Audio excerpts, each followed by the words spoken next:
what we just did in the classroom? What advantage did you receive by what we just did?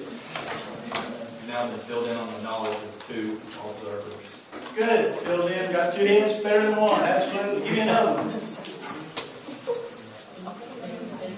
I'm sorry? Anybody or just Anybody. background? I just wanted to make sure that they got something from them because I haven't heard from them today. It gets the kids up and moving around. Gets kids up and moving. What does that, physical educators, what does getting kids up and moving have to do with anything? Gets them engaged, gets them active. Brain activity. And what else? That's good. What else? Just the blood to your brain. Sir? Just the blood to your brain. Get some blood to your brain. Why do you need blood going to your brain? You can think. Because everything starts in the brain. You need oxygen in your brain. What? Because when students are sitting down, blood pools in their legs, and so it makes them want to go to sleep. I know Dr. Pace Harris taught you all this stuff. I get it now. Absolutely. So that's good. Good responses. Okay. Let's take a look at the next slide, whatever it is. Okay. Brain-based learning. What is it? ESP. One of the things about making the brain make connections is using words and symbols and letters, and you see something that stands out. ESP. Everybody knows what ESP is, right? It's the engagement of effective strategies derived from principles of how our brain works. Our brain works better if we have fresh oxygen going to it. Our brain works better if we're not drowsy. Our brain works better if we're moving. Our brain works better if we can keep energy in. My mouth works better if I drink water. Which also, we'll talk about in a minute, makes a big difference in how children learn, because if they get dehydrated, and the brain is how much percent water? So it has something to do with it. Next one. Also, environments on the brain. This particular picture I took at a school in Dublin, looking out the windows at the athletic fields, that every grass was immaculate. The ocean out there and the hills and everything, that's an environment. Has anyone ever attended school in a school any nicer than Maiden High School? Just looking at it, just the mere presence and the building and the facilities and all that increases and helps learning. Academic environments, and that's what we're in now. Emotional. If you're in an emotional state that's in a good state, you're happy, you're having fun, you're going to learn more. Same thing with social. That's a couple of things that we've already done today. We've done social activities, haven't we? I allowed you to talk. Haven't kept you in straight rows. You got up a little bit, you walked around a little bit, you talked a little bit. The brain's a very social organ. It likes to interact with other folks. It doesn't like to keep all of that knowledge to his or herself. So share that with kids. Next one, please. And Dr. Campbell's already been over this a lot. There's no one single way that any of us process information. So all of that again kind of ties into this. Children are different. Children learn different ways. Children need different activities. And that not only comes from their brains, but also their background, what they've had, and the background experiences they've had, and developing of the prior knowledge. Next. Here's a couple of strategies for inputting information. If you look at what Dr. Campbell did to start with, it introduced you to her lesson and got an idea of where you were and talking with you and finding out what you knew about differentiation, what their objectives. All that's kind of previewing. Previewing gets the brain ready to learn.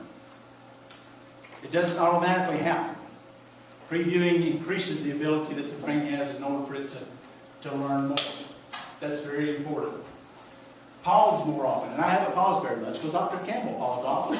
But y'all going to be here, y'all going to have my eye. Because I'm the one that's going to have to keep you at the time. Pause. Wait time is very important. Giving students time to think, especially when you're asking them to do multi-step problems and problem solving, things like that. All that's very important. The processing of information. If you look at your credit cards, you look at your social security numbers, your phone numbers, how is all that information put on paper? And threes. Threes. Threes or fours. Fours, chunks of information, so that having it in chunks of information helps us to understand it better. We can remember it better, can get into our memory better.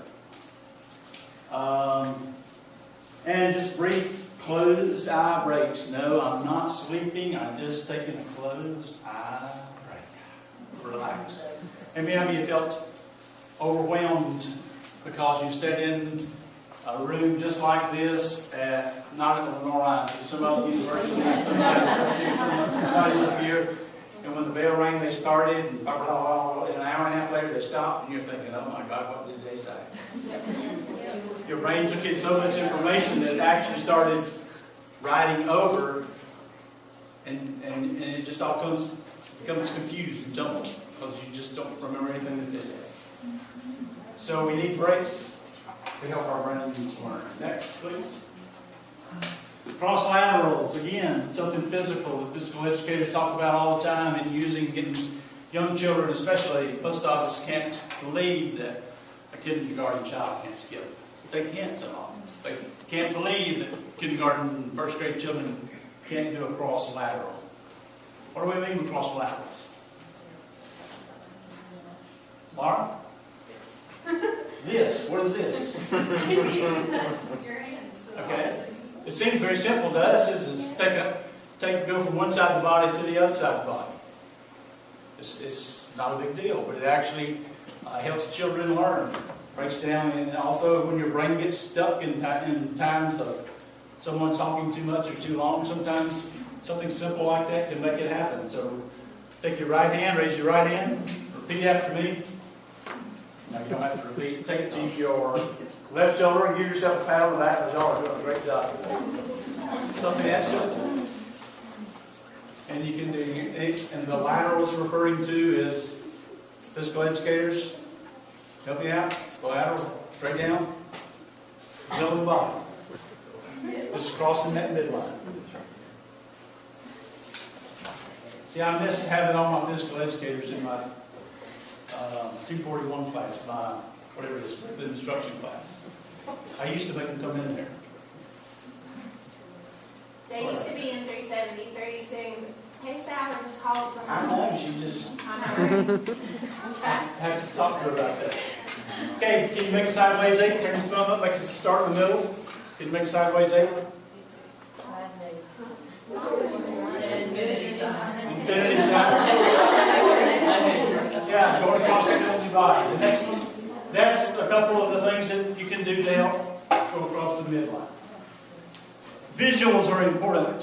Again, we talked about visual instruction a while ago, signs, posters, pictures, all those types of things, especially with second language students that you may have that are having trouble with language. Anytime you can visualize something and point and show and demonstrate, so that they can start associating the word and what the picture's doing, things of that nature. And it gives you a little bit of information there about the brain taking in so many, and eyes taking in so many images and amounts of information in just an hour or a second at a time. But visuals and peripherals. Our eyes, most of what our eyes see is peripheral. And it just is discarded because it makes no difference. And I can be looking in one direction and all I've got peripheral vision and I see that fly flying around. Trying to concentrate on something else. See, now he's coming back to y'all. Next one. Again, mind maps, and we talked about mind